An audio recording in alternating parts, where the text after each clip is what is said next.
Welcome back, y'all, to Planet Boo for a brand new movie review. Godzilla vs. King Kong, baby. Let the Titans fight.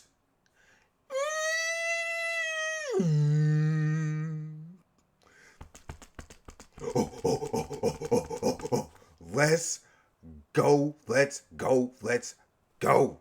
All right, right off the back, I'm gonna tell you my rating for the movie, and then we'll get into a little bit more of the details and certain parts of the movie that I enjoyed and I didn't enjoy, and things like that. So overall, I would have to give this movie a out of 10. If I was rating on a 10-point scale, I would give this movie a solid.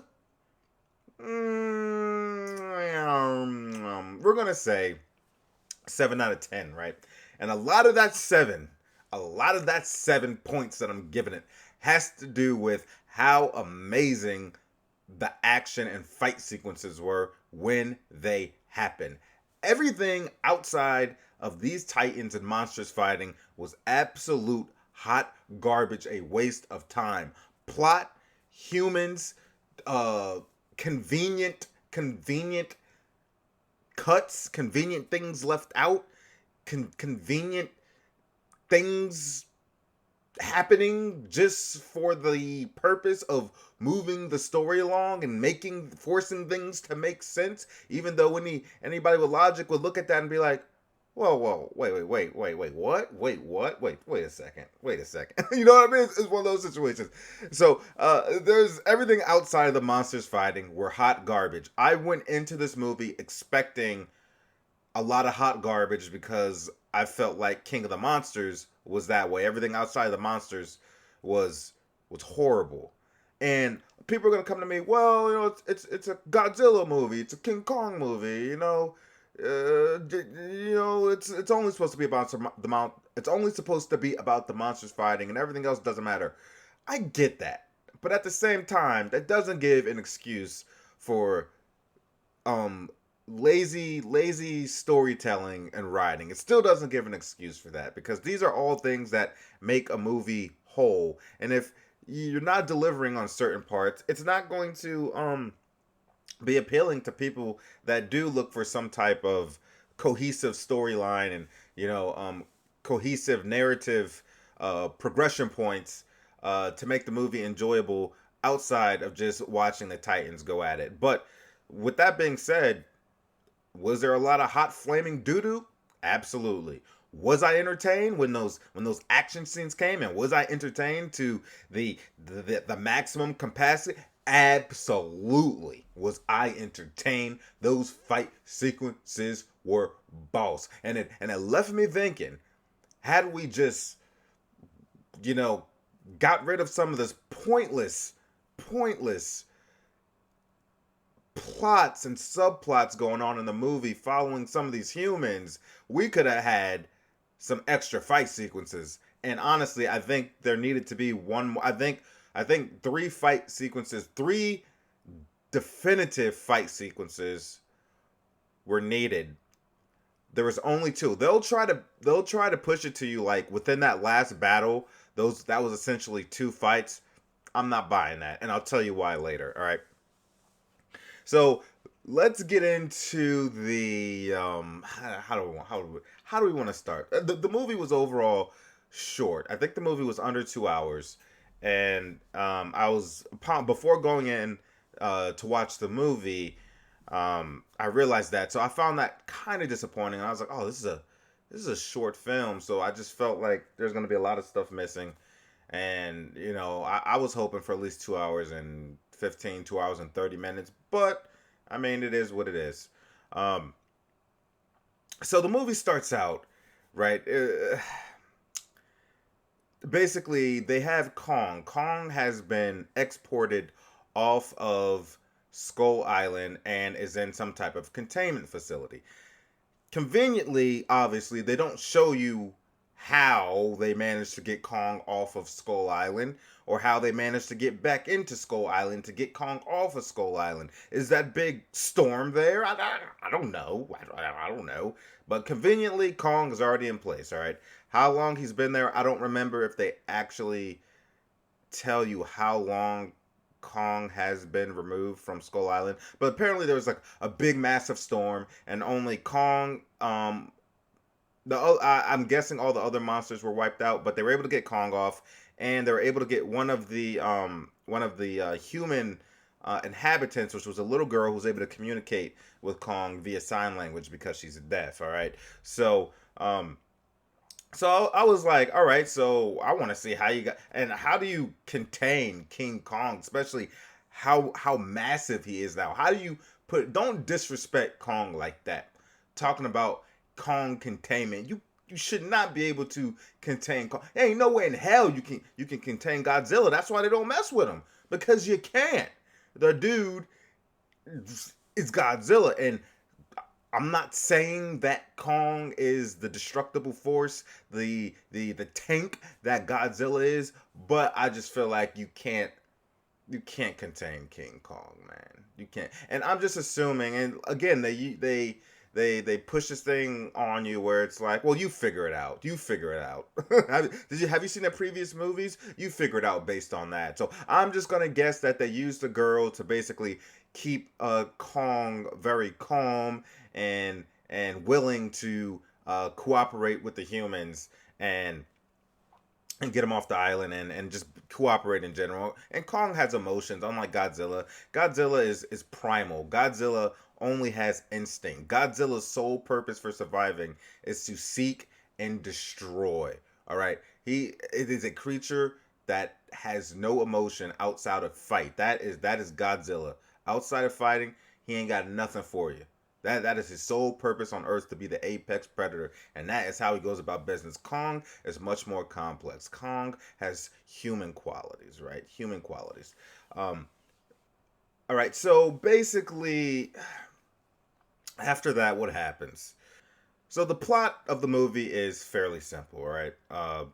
I don't know if they try to make it seem more complex than what it should be, but basically, you got the evil empire, aka Apex, who are basically the antagonists in the movie. They want to be the apex predator on the Earth by creating Mecha Godzilla to be basically destroy Godzilla and any other Titan, and to be basically the world's defense against all Titans. All right, clearly the antagonist of the movie, and they go with that whole cliche thing where they bring some good people on, tell them that we need you for this. They show up to the site, and then they find out, oh wait, this you're not supposed to be doing that. Don't do that. Don't do that. No, no, you idiot. We played you all along. We just used you.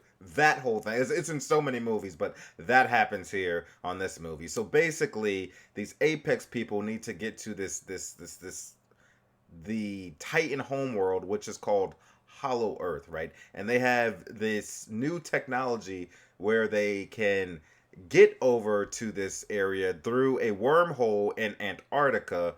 And now they have the transportation means where they could get through the wormhole without being crushed by gravity, basically. And they bring the some researcher dude who's very smart on the physics and the Titans and all that. And then they bring the girl and her adopted mother. I don't know if they really made clear that relationship. I can't remember. They probably did. But this person is basically a mother figure to the little girl from Skull Island. And they both communicate to Kong, but Kong only communicates back to the little girl because he doesn't trust the rest of the humans. Rightfully so, Kong. These humans will get you in trouble, bro. These humans will get you in trouble. Do not trust them, brother. Do not trust them. But anyway, they manipulate the little girl to tell Kong that, hey, bro, your family's in Antarctica. Your family's through this wormhole. They had no clue that his family or family origins would have been through this wormhole. They were lying to him, and then conveniently they get on the island. He fights some guys. He knows exactly where to go because conveniently in the movie they were like, a Titan can show us how to get there. A Titan can show us how to get there. Oh, and what do you know? They were right. The minute the Titan lands, he knows exactly where to go to find exactly what they're looking for and exactly where he can find out about his roots. Like, how convenient is all that? But anyway, suspension of disbelief in a kaiju movie. You have to practice suspension of disbelief, but that does not give it a pass for not being good and not being and giving them an excuse for lazy story writing. It is not an excuse. It's not an excuse, but I can practice suspension of disbelief for this movie, but it is not an excuse. It is not an excuse. No, no, no, no, no, no.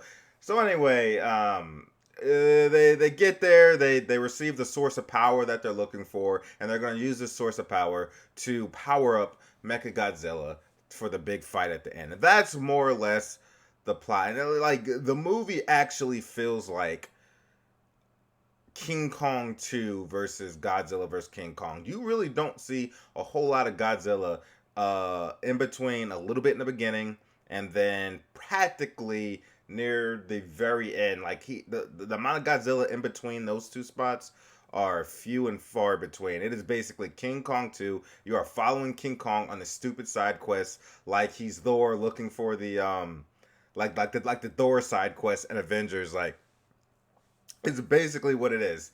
It is heavily King Kong, and maybe they did that because they were like, well, we had Godzilla King of the Monsters. This is like King Kong 2 or King Kong 1.5, right? Not quite a King Kong 2, but we're gonna give him the bulk of the story and leading up into the fight with Godzilla. That's what it felt like for me. Godzilla did not get nearly as much screen time as Kong did, but not something I'm really upset about, but I do feel like they could have had one more fight scene, a solid, a definitive 3-round matchup, best out of 3. Let's get into these fights though, because I could really go on about all the plot holes in this movie, and there are a lot of them. Wait, hold on, before we go into the monsters, during the movie, you're following this conspiracy theory dude who's obviously right on everything, and then these two kids through this story, through their little story of them investigating the company Apex and breaking into their lab and trying to figure out what the hell is making Godzilla go bonkers. We follow these people for a significant amount of the movie, and it leads to absolutely nothing.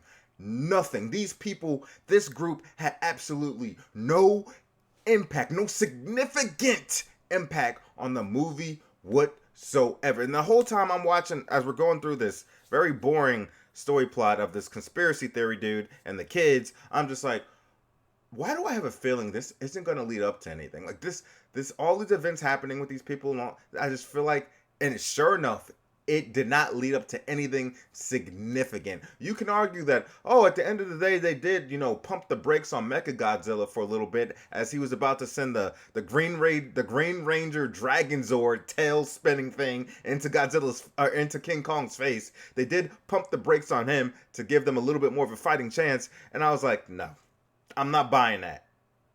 That could have happened in so many different ways. And this group, literally, there was no reason for these people to be in the movie, and there was no reason for the little girl from what's that? What's the sci-fi thing on Netflix called? Stranger Things. The little girl from Stranger Things. Her dad. Why was he in this movie? Completely point. Well, he didn't have a whole lot of screen time, but he did have screen time. But he was completely irrelevant the entire movie. But what pisses me off is, though I expected this crappy storytelling and narrating, what pisses me off about it, even though I expected, is that we could have had more monster fight scenes instead of wasting time on these BS non-impactful human portions, especially with that group of the conspiracy theory and the two kids. It was actually the dude from Deadpool 2, the little obnoxious kid with the fire powers that turns bad, and then like I said, the girl from Stranger Thing. I think it's 11. I think it's 11.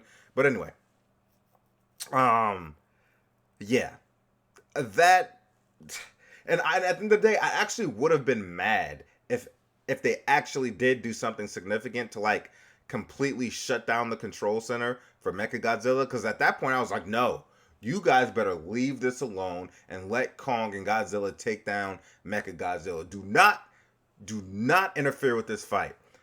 But anyway, I had to get that out because that was just mind-boggling, completely mind-boggling. All right, so let's get into these fights. So the first time they meet up, and Godzilla basically senses King Kong's presence, and he, like I said, is all instinct. His whole reason for being is to be the apex predator. So he then tracks down Godzilla. Now, at this point, they have, he tracks down King Kong. So at this point, they have King Kong straight up, shackled up to this big carrier, this big ship, right? And it's a fleet of ships, and the ships are purposely trying to stay out of Godzilla's patterns of life, areas of patterns of life, so that they can do their best to avoid him. He still finds them anyway. Godzilla's like, yeah, get away from me. He senses Kong.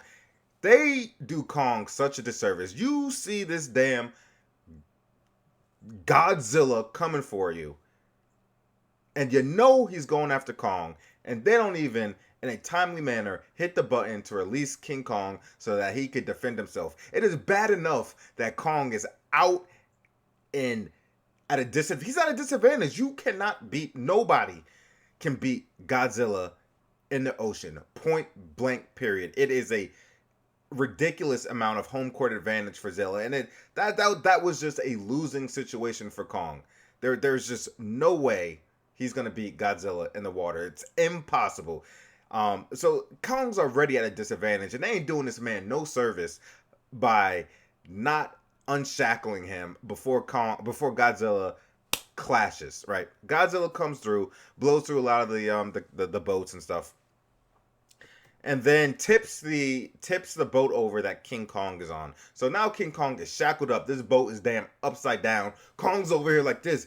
Get me out of these shackles. I'm gonna drown. So eventually some dude swims down there. Beep. Hits the button. Kong gets up. Now the fight is on. Y'all seen the trailer. If you didn't see the trailer, Godzilla hops onto the aircraft carrier. Kong come through with that heavyweight. Boom! What, boy? Boom! Godzilla like, Godzilla come back. Now this hit, you see, Godzilla is heavy. He's bottom heavy. He's massive heavy. So he when Kong hit Zilla was like, oh snap. But Kong ain't that heavy, right? So even though Godzilla didn't deliver a punch or a strike as strong as the one King Kong delivered, Kong ain't that heavy. So when Godzilla came, Godzilla was on his back. I mean, King Kong was on his back. Like, oh, yo, cuckoo clock stuff going on. Cuckoo birds going on. You know what I mean? And then the fight on the carrier pursues after that. So Kong comes back, and I think he comes back up, and I may be getting the order. I may be getting things out of order, but Kong comes back, bam, hits him, gives him that shoulder. Go, get your ass off this boat, boy. Kong say, get your ass off this boat, boy. And I was like, let's go. Kong knocks Godzilla in the water. You know, Godzilla from underneath the water. You know how hot your atomic breath is if you can blow it through the ocean and break the surface of the water? Do you know how hot that breath is? Atomic breath blows the boat up that Kong is on. Kong's like, oh, I'm getting the hell out of here. Jumps off. Kong gets to now underwater. We all know Kong's at a disadvantage. I didn't even know if Kong could swim or not, but apparently King Kong can swim, and he did a damn good job at it. He's better than I am, actually. So anyway, Kong, they're over there fighting in the water. You gotta give Kong credit. He fought admirably under the probably better than anybody else could do in that situation. Godzilla got you under the water. That's a death sentence. Kong fought admirably. At one point, Godzilla tried to come at him like this. like this, underwater. Kong said, "Give me your wrist, boy." Kong took the other wrist. "Give me your wrist, boy. What you about to do?" Then Kong hit him with a headbutt underwater. Kong said, "Oomp." He said, "Give me this wrist. Give me this wrist." Oomp. Yo, son, not Godzilla. Godzilla was like, "Oh, damn, I ain't never got headbutted before." And Godzilla and King Kong try to swim up. Godzilla, at some point, bring him back down.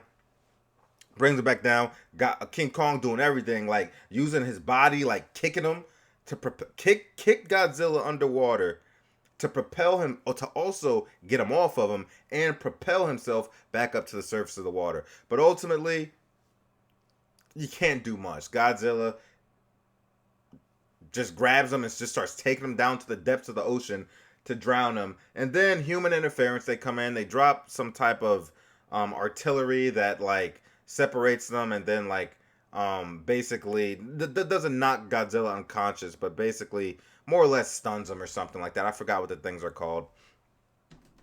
Conveniently how they stunned Godzilla, but it didn't stun King Kong.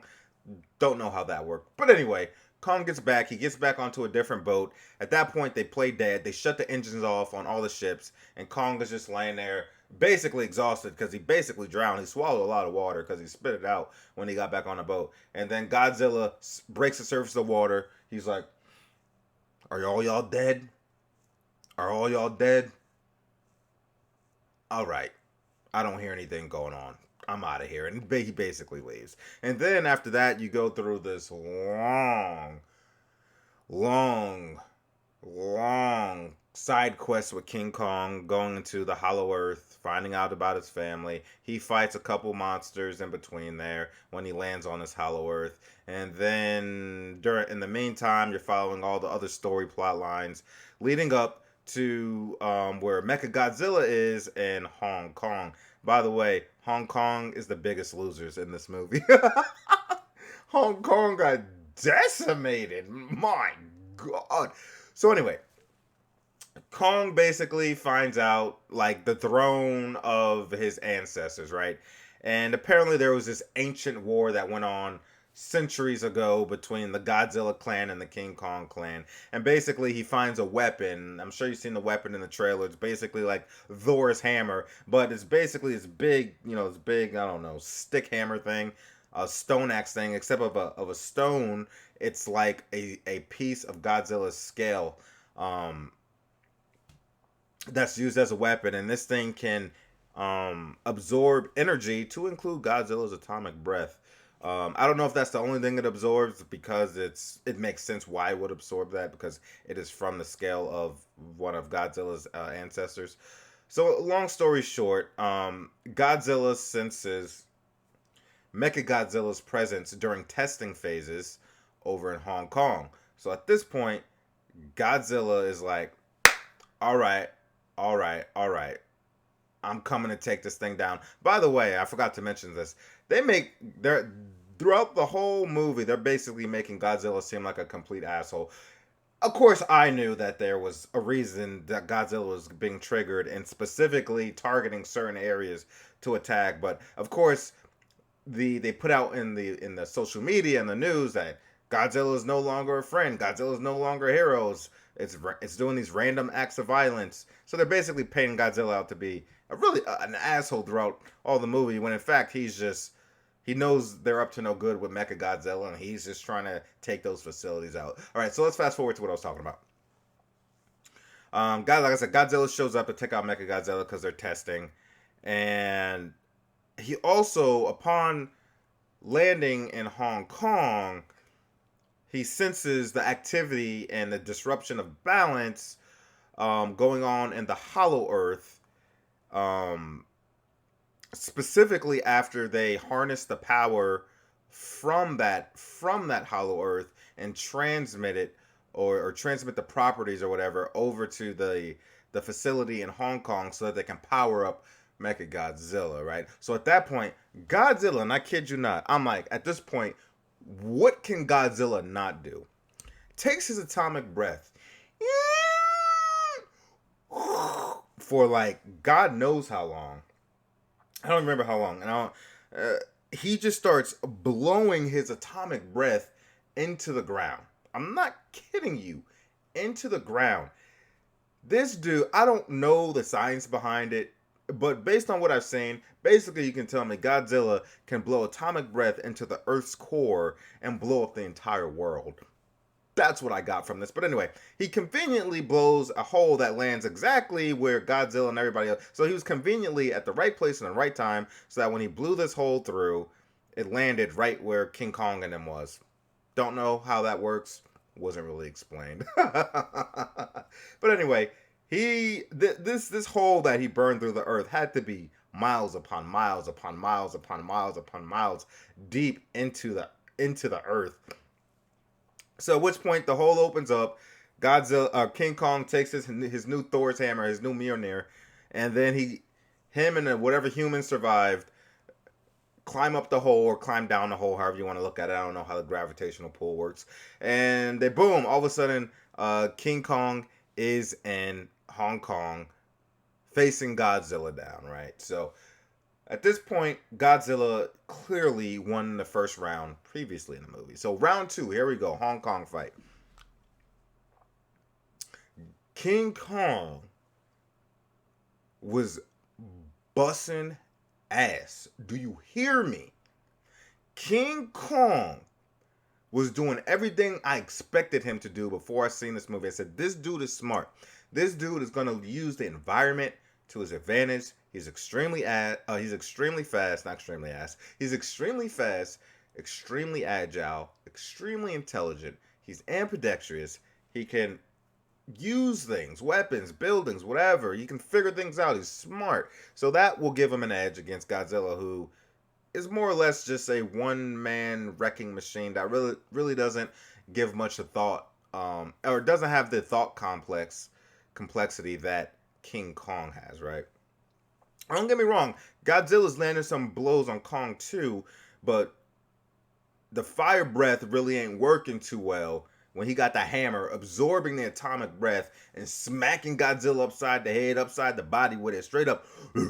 Godzilla's, King Kong's out here jumping around. It is beautiful to see. It is fun to see. Over here, weaving in and out buildings, jumping across, trying to climb buildings, but his ass so big, the building just falls down.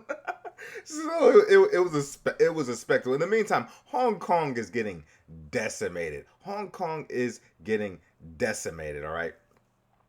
Absolutely smacked around. All right. And at some point, here's what I didn't like. So King Kong lands a significant blow on Godzilla. It was a very significant blow. Whap, Godzilla, boom, on his ass. Now, he's down for maybe I'm not even gonna say a couple of minutes. He's probably down for 2 minutes at most. Then one of the human characters at that point says, looks like round two goes to King Kong. So I was like, hold up. That's not... And look, I was rooting for King Kong to win.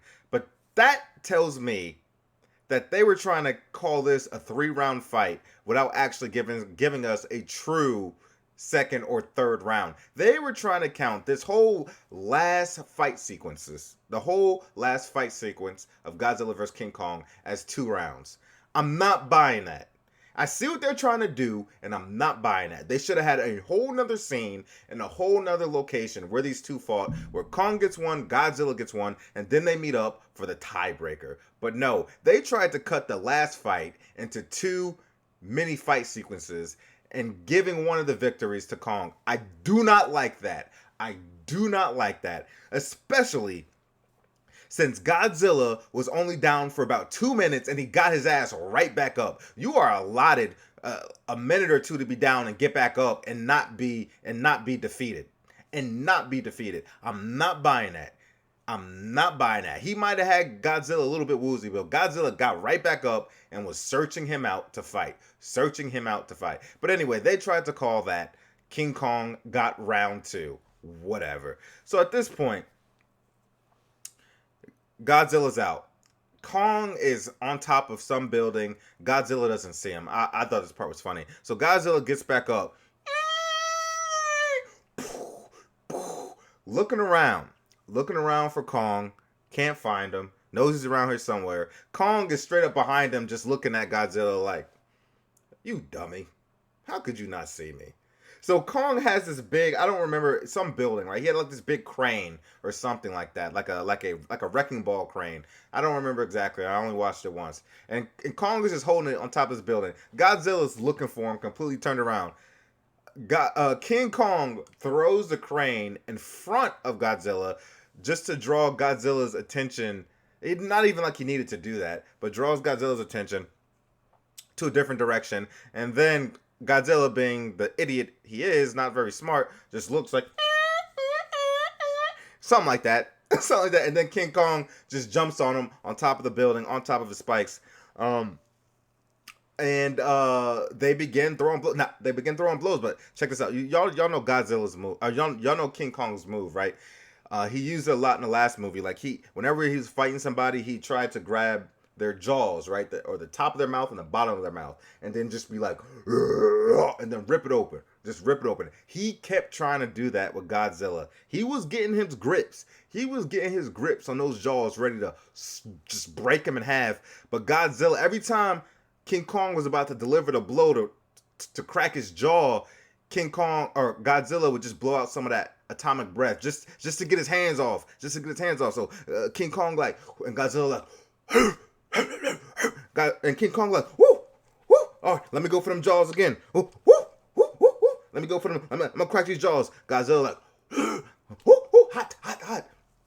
So he could not deliver his signature jaw-breaking move because Godzilla just kept putting that atomic breath on him. Just giving that. So at some point, they're out here. I'm telling you, the city's getting obliterated, absolutely destroyed, and they are exchanging blows, no question about it. But then Godzilla just says F it. Godzilla says F it. Boy, I'm gonna show you today. Godzilla just starts letting out a barrage, a flurry of atomic breaths, and it's just bulldozing these buildings in half, and it's just got Kong on the run at this point. So Kong got a whiff of that atomic breath on his fur. Kong said, "Oh, goddamn, that's hot.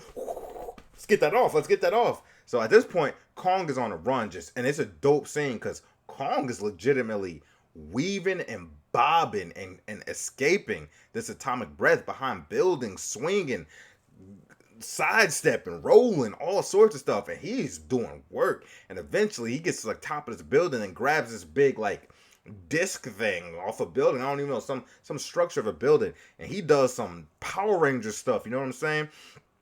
And he's like, I got something for you. I'm gonna find a way to get inside that atomic breath, basically Captain America style, with this shield type of thing, and from the building, and it's like blocking and just comes back and just boom, gets in the air and just boom on Godzilla. And I was like, yo, let's go Kong. But eventually, here's the problem. And y'all know where this is going after I say this. Kong has to exert so much energy, do so much acrobatics, and rightfully so. That's how he goes about his business. But Kong's type of fighting style, or at least the fighting style that he has to use against Godzilla to win tactically, is not something that is sustainable for a long period of time. How Godzilla fights is sustainable for a long period of time. It's a lot easier for Godzilla because he's such a tank. He's a tank. He has his HP's bonkers. He's a beast. And Godzilla doesn't have to exert as much energy as Kong to accomplish what he's trying to do. So eventually Kong, if they would have just kept throwing blows, eventually Kong was just going to get worn out and tired before Godzilla did.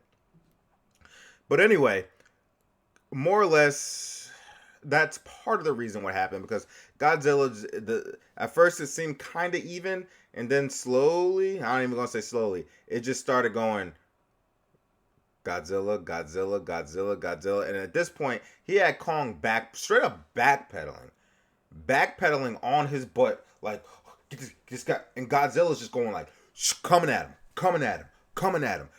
him. Claw starts ripping his chest, start ripping King Kong's chest apart, and at this point, Kong just on the ground, just like, He done. He ain't got no more energy. He got no more life force.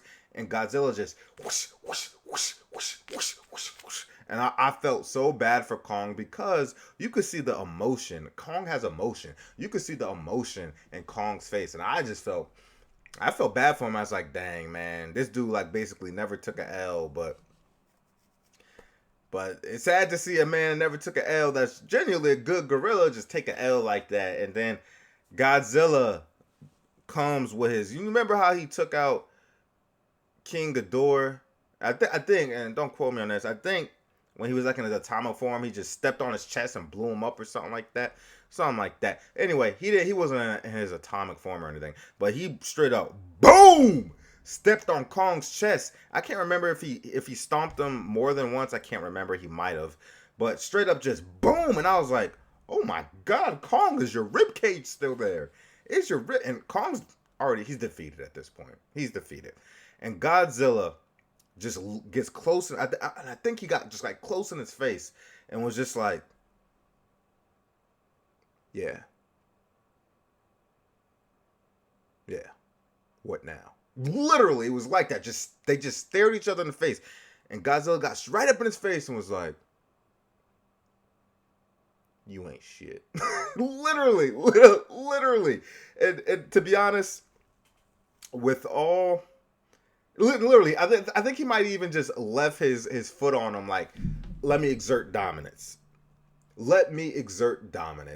But honestly, even though Kong was doing some amazing things and just really fought well, at the end of the day, the battle wasn't even close, to be honest. When you look at how defeated and beat up Kong was, and Godzilla was just like if Godzilla had 100 HP, I think Kong probably took 25 HP. So King Kong sitting here with 1 HP left, and Godzilla sitting here with 75 HP left. As all those blows that Kong was giving to Godzilla's just a tank. He was just taking them. And getting back up. He's just, the dude is just is an HP whore. Is what he is. Godzilla's an HP whore. Dude has so many hit points. So honestly, from that perspective, the match, despite Kong probably laying more hits down, it wasn't even close, to be honest. When you really think about it, it wasn't close because I don't think Godzilla had much of a scratch on him. Kong couldn't even pierce his skin. He ain't had yo. So I don't even think it was that close, although Kong fought admirably and did really good. And there was even a point, Godzilla like pulled Kong's shoulder out, like dislocated his shoulder, I think.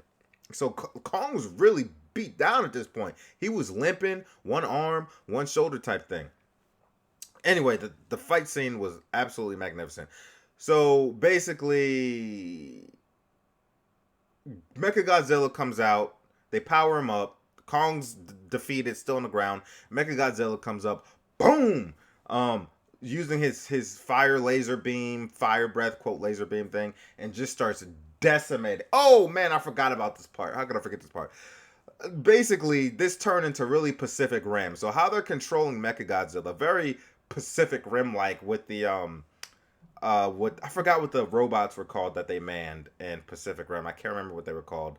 But anyway, basically the human that's controlling Mechagodzilla from a separate control center has basically put on this helmet and has like merged with the machine type of thing. I forgot the terminology that they used in Pacific Rim for it. God, what was that term that they used when they fused with the Titan or with the robot? I forgot what those were called. The Jaegers.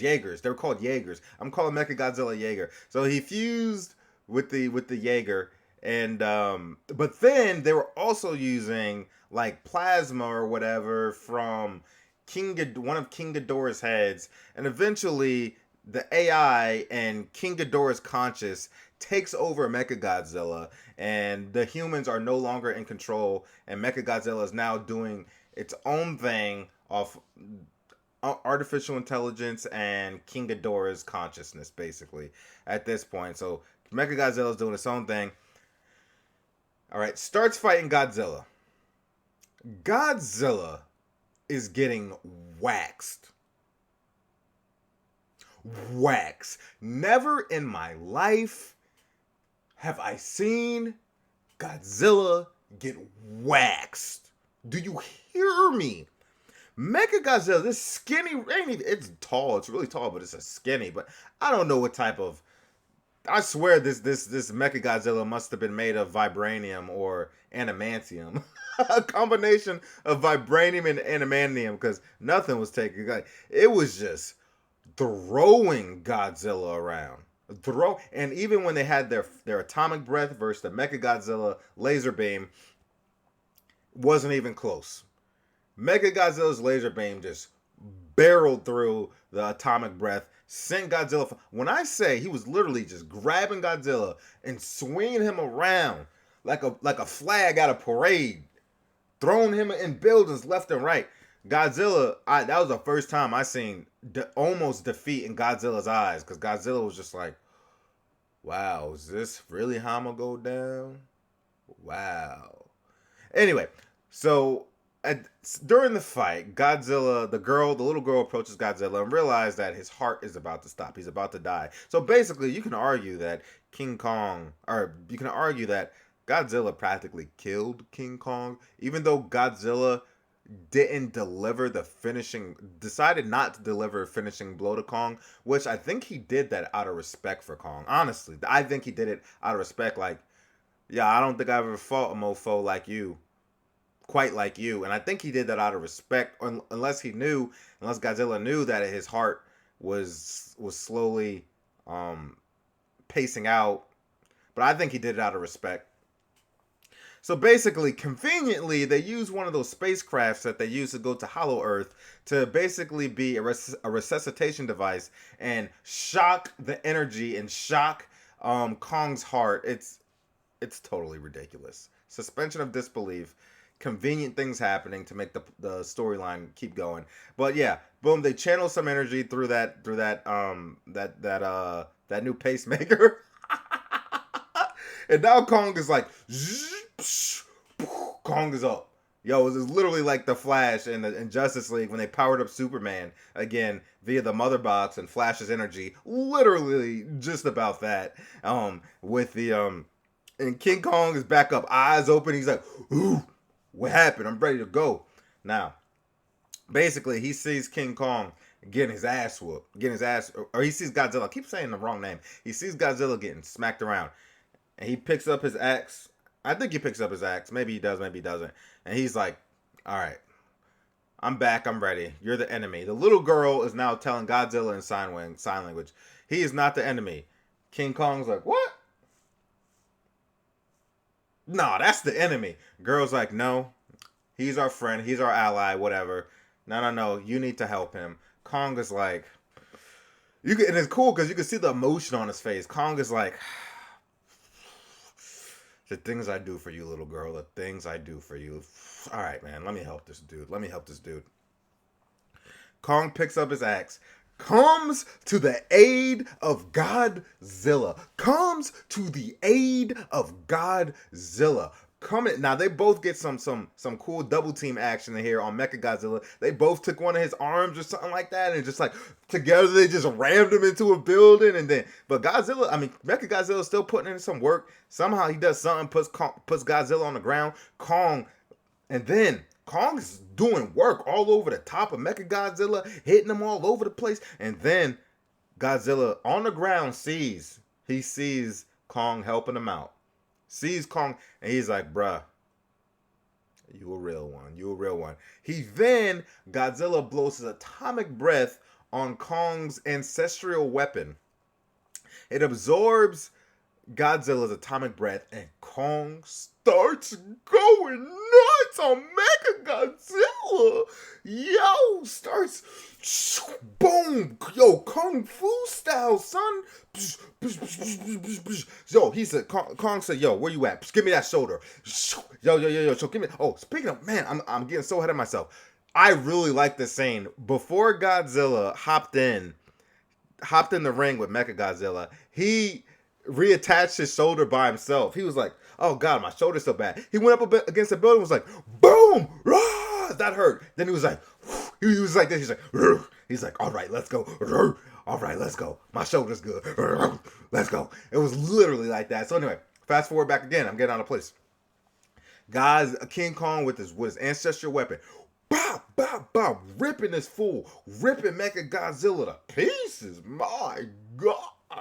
And then eventually just boom, rips his head off. All the oil and whatever is inside of Mechagodzilla's head is just fuming out. And Godzilla and King Kong's like, Rah! And I'm like, yes.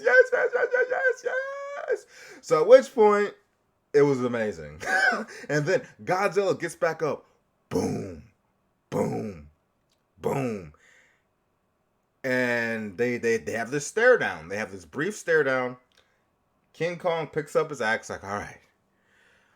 I'm probably not gonna be able to do anything, but I'm a warrior. I bow to no one. And let's do this. He picks up his axe. Or maybe he had it in his hand already. But they stare each other down. Kong's like, you know what? Drops the axe. And I think that was Kong's like, hey, truce, brother. Brother, this is a truce. This is a truce, brother. Godzilla, this is a truce.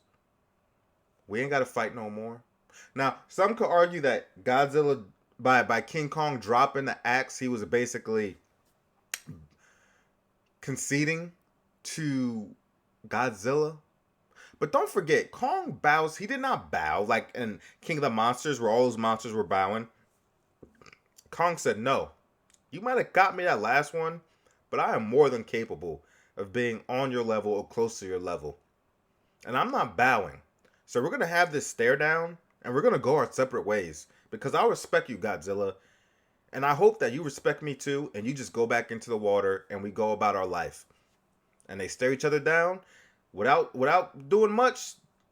They were like, yeah, you that dude and you that dude.